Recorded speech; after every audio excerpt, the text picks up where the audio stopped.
Pada tahun 1942, di tengah kabut perang yang menyelimuti Kepulauan Solomon, pasukan Jepang telah menancapkan pijakan mereka di pulau-pulau strategis yang terletak di timur Laut Australia. Dalam hutan yang lembab dan panas, mereka membangun pangkalan udara dan pertahanan dengan keyakinan bahwa tidak ada ancaman yang lebih besar selain pasukan sekutu yang mungkin datang. Namun, mereka tidak menyadari bahwa hutan lebat itu menyimpan musuh yang jauh lebih menakutkan, makhluk-makhluk raksasa yang telah lama hidup tersembunyi di kedalaman pulau-pulau tersebut. Pasukan Amerika Serikat menyadari pentingnya lokasi ini untuk jalur komunikasi dan pengiriman antara Australia dan Amerika merancang serangan balasan. Tujuan pertama mereka adalah Pulau Guadalcanal, yang dianggap sebagai titik strategis untuk menguasai rute laut dan udara. Pendaratan Divisi Marinir Pertama pada 7 Agustus 1942 dilakukan dengan cepat, dan berkat jaringan pengintai lokal, banyak informasi tentang posisi dan konstruksi pangkalan udara Jepang berhasil dikumpulkan. Jaringan pengintai ini, yang terdiri dari penduduk setempat, pejabat distrik, pemilik perkebunan, dan misionaris, telah lama menjadi mata dan telinga sekutu. Mereka mengintai pergerakan pasukan Jepang dari dalam hutan, melaporkan melalui radio, dan tetap tersembunyi dengan keahlian yang mengejutkan bagi musuh. Ketika pasukan Jepang mulai mundur menuju bagian tengah pulau, mereka mulai mendengar kabar-kabar aneh. Prajurit yang sebelumnya gagah berani kini melaporkan pertemuan dengan makhluk-makhluk besar, lebih tinggi dari manusia biasa, dengan mata merah dan tubuh berambut lebat. Beberapa laporan menggambarkan makhluk ini memiliki tinggi antara 8 hingga 15 kaki, membawa tongkat batu, tombak, dan senjata primitif lainnya. Ketika mereka bertemu makhluk-makhluk ini, banyak prajurit Jepang yang tewas secara brutal, dihancurkan dengan tongkat, ditusuk dengan tombak, atau bahkan dibawa pergi dan dimakan hidup-hidup di dalam hutan. Kisah-kisah ini menyebar dengan cepat di antara pasukan. Pada siang hari, mereka menghadapi serangan Amerika, dan pada malam hari, mereka dihantui oleh teriakan makhluk raksasa yang melintasi hutan lebat, merobek pohon-pohon besar, dan memburu siapa saja yang berani bergerak. Tidur menjadi mustahil bagi banyak prajurit. Suara jeritan mereka sendiri, campur aduk dengan auman makhluk yang misterius, membuat malam terasa tak berujung dan menakutkan. Setiap langkah mundur mereka menuju pusat pulau seolah membawa mereka lebih dekat ke ancaman yang tidak pernah mereka bayangkan. Penduduk asli Kepulauan Solomon, yang sebelumnya dikenal sebagai suku-suku kepala pemakan yang sangat teritorial, telah lama meninggalkan permukiman di pegunungan dalam untuk pindah lebih dekat ke pantai. Hutan interior yang tebal tetap menjadi wilayah yang jarang dijelajahi oleh manusia. Karena itu, makhluk-makhluk yang hidup di sana tetap tidak terganggu. Dalam sejarah lisan mereka, cerita tentang raksasa kanibal dan makhluk humanoid besar telah diwariskan dari generasi ke generasi. Banyak penduduk lokal percaya bahwa keberadaan makhluk ini nyata, bukan sekadar legenda. Selama Perang Dunia Kedua, pengaruh internasional membawa spotlight tak terduga ke pulau-pulau ini. Ketika pasukan Jepang menancapkan pijakan mereka mungkin tidak pernah menyadari bahwa legenda lokal bukan hanya cerita untuk menakut-nakuti anak-anak. Penduduk pulau berusaha melawan penjajah Jepang dengan berbagai cara, termasuk membantu pasukan sekutu. Pasukan Jepang, yang sebelumnya menindas penduduk dan pekerja paksa Korea, kini menghadapi realitas baru, lingkungan hutan yang mematikan dan makhluk raksasa yang tidak dikenal. Banyak prajurit yang selamat dari pertemuan ini kemudian ditangkap oleh pasukan Amerika, dan kisah mereka terdengar mustahil bahkan bagi mereka sendiri. Bagi prajurit Jepang, menyerah adalah hal yang tidak terbayangkan, namun melihat kengerian seperti itu di hutan membuat mereka menghadapi dilema eksistensial. Apakah mereka masih akan kembali sebagai pemenang atau menjadi korban legenda yang hidup? Makhluk-makhluk raksasa ini, yang dikenal oleh penduduk lokal sebagai Giants, atau dalam beberapa catatan sebagai Titan, sering digambarkan sangat manusiawi dibandingkan dengan makhluk mitos lain yang ditemukan di berbagai kampanye militer di Asia Tenggara. Mereka tidak hanya memiliki kekuatan luar biasa, tetapi juga menunjukkan perilaku teritorial. Beberapa cerita mencatat mereka melempar pohon, mengaum keras, dan menuntut wilayah mereka dari setiap penyusup. Pasukan Jepang yang berani pun kerap melarikan diri ke hutan lebat, mencoba bersembunyi dari makhluk yang tampaknya mengetahui setiap jejak di tanah mereka sendiri. Sementara itu, pasukan Amerika yang didukung oleh pengintai lokal dan Angkatan Laut Australia perlahan-lahan merebut kembali pulau, menumpas pertahanan pantai Jepang, dan mengamankan wilayah yang strategis. Namun, kampanye ini berlangsung selama 6 bulan penuh, menghadapi medan pegunungan dan hutan yang sulit ditembus. Setiap langkah maju membawa pasukan lebih dekat ke wilayah yang belum dipetakan, di mana kabut tebal dan legenda raksasa tetap hidup. Ketakutan pasukan Jepang yang terus-menerus bertahan di hutan ini mungkin menjelaskan banyak laporan menakutkan tentang pertemuan dengan makhluk-makhluk yang tidak manusiawi. Sementara bagi penduduk lokal, ini hanyalah pengingat bahwa pulau mereka menyimpan rahasia yang lebih tua dari perang itu sendiri. Setelah penguasaan Pulau Guadalcanal oleh pasukan sekutu, pasukan Jepang yang tersisa mencoba mundur ke pulau-pulau sekitarnya, seperti Tulagi dan Florida. Namun, di setiap langkah mereka, hutan yang tampak tenang menyembunyikan ancaman yang jauh lebih besar daripada pasukan musuh. Prajurit yang berhasil meloloskan diri dari pertempuran utama seringkali tidak pernah kembali. Mereka hilang, lenyap begitu saja, dan hanya jejak-jejak kaki raksasa di tanah berlumpur yang menjadi satu-satunya bukti bahwa mereka pernah ada.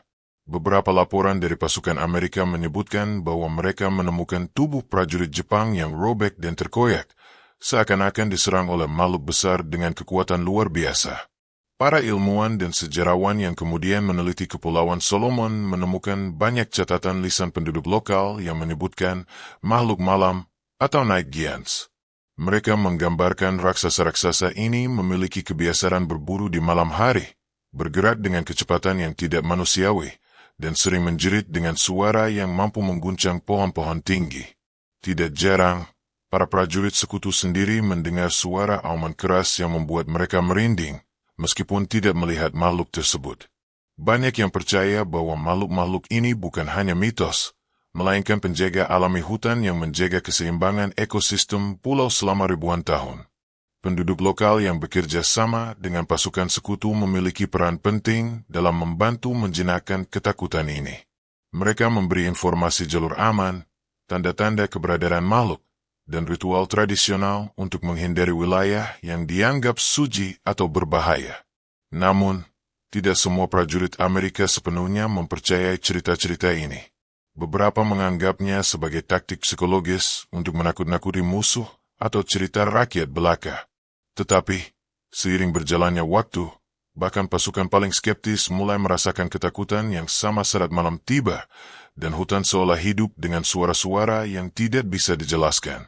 Seorang prajurit Amerika, dalam catatan hariannya, menulis bahwa pada malam pertama mereka menetap di sebuah perbukitan dekat hutan, mereka mendengar langkah berat dan suara ranting patah di kejauhan.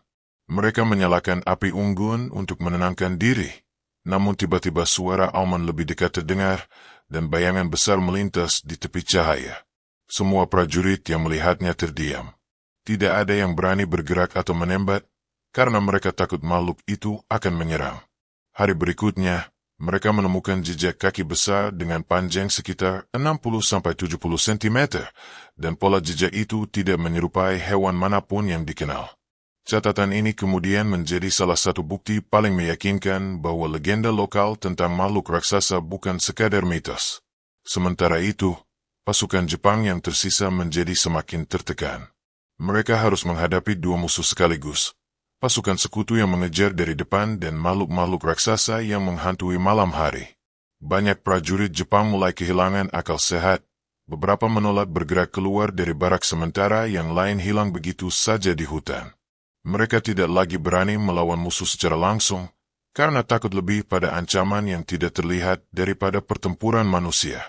Beberapa dari mereka bahkan mencoba bernegosiasi atau menawarkan makanan untuk menghindari serangan makhluk, tetapi tidak ada yang kembali untuk menceritakan apakah usaha itu berhasil. Dalam beberapa catatan rahasia militer Amerika, disebutkan bahwa pasukan marinir menemukan gua-gua tersembunyi di bagian hutan yang lebih dalam. Di dalam gua-gua ini, mereka menemukan sisa-sisa senjata primitif, tulang hewan besar, dan beberapa artefak yang tampaknya digunakan oleh makhluk raksasa untuk bertahan hidup. Analisis para arkeolog kemudian menunjukkan bahwa gua-gua ini telah digunakan selama ribuan tahun, jauh sebelum manusia modern menetap di pulau-pulau tersebut. Ini menegaskan bahwa makhluk-makhluk raksasa bukan hanya legenda perang, tetapi bagian dari ekosistem alami yang terlupakan oleh sejarah manusia. Di tengah semua kekacauan ini, beberapa penduduk lokal menceritakan pengalaman mereka ketika berinteraksi langsung dengan makhluk tersebut. Seorang kepala suku tua bercerita bahwa ia pernah melihat makhluk itu berdiri tegak di dekat sungai, menatapnya dengan mata merah yang bersinar, lalu menghilang secepat angin. Kisah-kisah seperti ini memperkuat keyakinan bahwa makhluk-makhluk itu memiliki kecerdasan tertentu dan bukan sekadar binatang liar. Mereka menjaga wilayah mereka, mengetahui kapan manusia hadir, dan sering membuat peringatan sebelum menyerang. Ini membuat penduduk lokal mempelajari pola perilaku makhluk dan menyesuaikan kehidupan mereka agar tetap aman. Pasca perang, Kepulauan Solomon tetap menjadi tempat penuh misteri. Banyak ekspedisi ilmiah dan dokumenter mencoba mencari bukti fisik dari makhluk raksasa tersebut. Beberapa berhasil menemukan jejak kaki, foto samar, atau kesaksian penduduk lokal yang masih hidup. Namun, bukti yang ada selalu tidak lengkap atau sulit diverifikasi, sehingga kisah makhluk raksasa ini tetap berada di antara fakta dan legenda. Bahkan pasukan veteran yang pernah bertempur di sana terkadang menolak membicarakan pengalaman mereka karena trauma dan ketakutan akan menghidupkan kembali kenangan mengerikan itu. Cerita tentang makhluk raksasa di Kepulauan Solomon mengajarkan satu hal penting. Alam selalu memiliki rahasia yang lebih besar daripada manusia. Perang mungkin telah berakhir, tetapi hutan dan makhluk-makhluk purba tetap berada di sana, mengamati, menunggu, dan menjaga keseimbangan kehidupan mereka sendiri. Para sejarawan modern menulis bahwa pengalaman pasukan sekutu dan Jepang bukan sekadar kisah perang, tetapi juga pengingat bahwa manusia hanyalah tamu sementara di dunia yang lebih tua dari mereka sendiri. Dalam kegelapan malam, suara langkah berat di hutan menjadi pengingat bahwa legenda hidup selalu ada, meskipun mata manusia jarang menyaksikannya secara langsung. Seiring berjalannya waktu, hutan-hutan di Kepulauan Solomon tetap menjadi saksi bisu peristiwa perang dan kehadiran makhluk purba. Para veteran yang pernah mengalami malam-malam penuh ketakutan kembali ke rumah mereka dengan cerita yang sulit dipercaya oleh orang lain. Banyak yang menulis catatan harian atau memoir, menggambarkan bagaimana suara auman di tengah kegelapan membuat mereka terjaga, bagaimana bayangan besar melintas di antara pohon-pohon, dan bagaimana rasa takut itu jauh lebih nyata daripada peluru musuh yang mereka hadapi setiap hari. Bagi mereka, pengalaman itu bukan sekadar legenda, tetapi kenyataan yang menandai hidup dan kematian. Para ilmuwan modern yang mempelajari ekosistem Kepulauan Solomon menemukan bahwa hutan-hutan itu menyimpan berbagai spesies yang sebelumnya dianggap punah. Beberapa dari spesies ini berukuran jauh lebih besar daripada binatang serupa yang ada di dunia saat ini, dan perilakunya sering sulit diprediksi. Hal ini menimbulkan dugaan bahwa makhluk-makhluk raksasa yang dilaporkan prajurit dan penduduk lokal bukanlah manusia, bukan hewan biasa, melainkan makhluk purba yang masih bertahan hidup, beradaptasi dengan hutan, dan menjaga wilayahnya dari gangguan. Fakta ini semakin memperkuat teori bahwa legenda lokal bukan sekadar dongeng, melainkan catatan akurat tentang keberadaan makhluk yang manusia jarang lihat. Sebuah ekspedisi dokumenter yang dilakukan beberapa dekade setelah perang menemukan gua-gua tersembunyi dan jalur-jalur rahasia di dalam hutan yang menunjukkan pola perilaku makhluk itu. Jejak kaki besar, tanda cakaran di pohon, dan sisa makanan yang tidak biasa menunjukkan bahwa makhluk tersebut berburu dan bertahan hidup dengan cara yang sangat terorganisir. Penelitian lebih lanjut menunjukkan bahwa mereka memiliki kemampuan komunikasi yang kompleks, bukan dengan kata-kata manusia, tetapi dengan suara, gerakan, dan tanda-tanda di alam.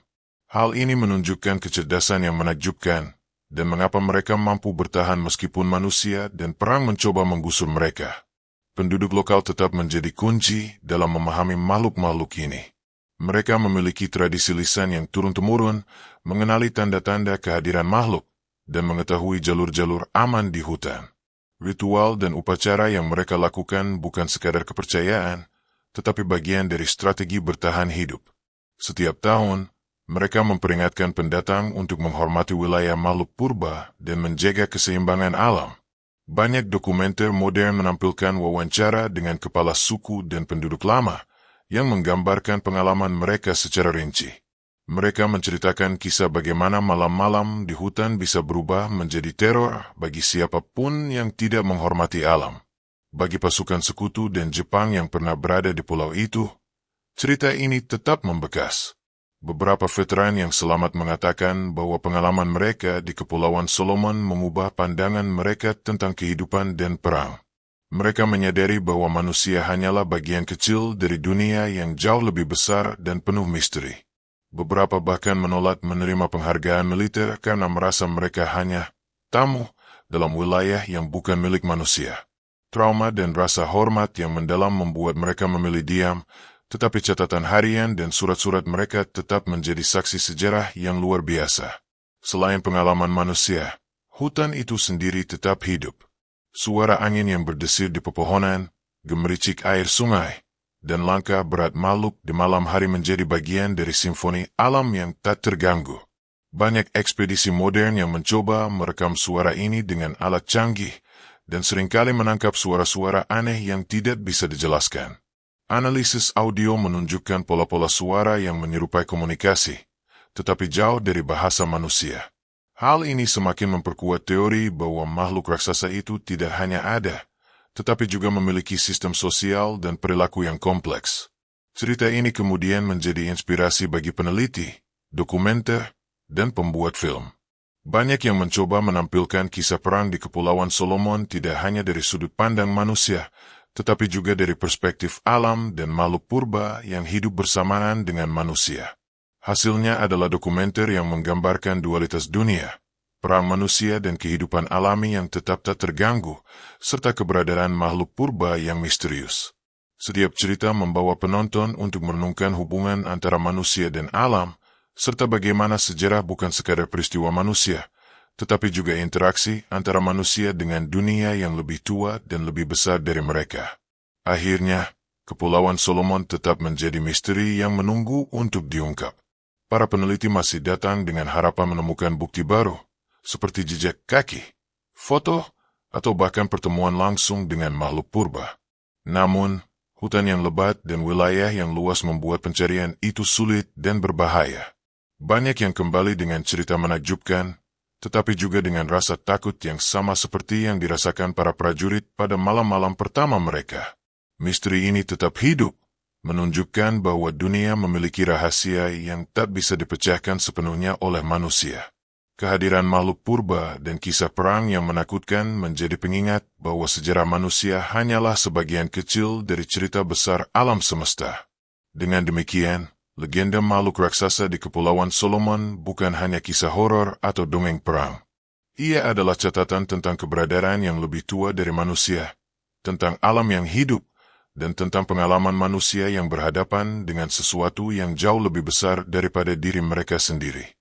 Mereka yang pernah mengalaminya membawa cerita ini selamanya dalam ingatan mereka, dan dunia tetap bertanya-tanya, apakah makhluk purba itu masih berjalan di malam hari, mengamari pulau-pulau yang pernah menjadi saksi perang dan misteri?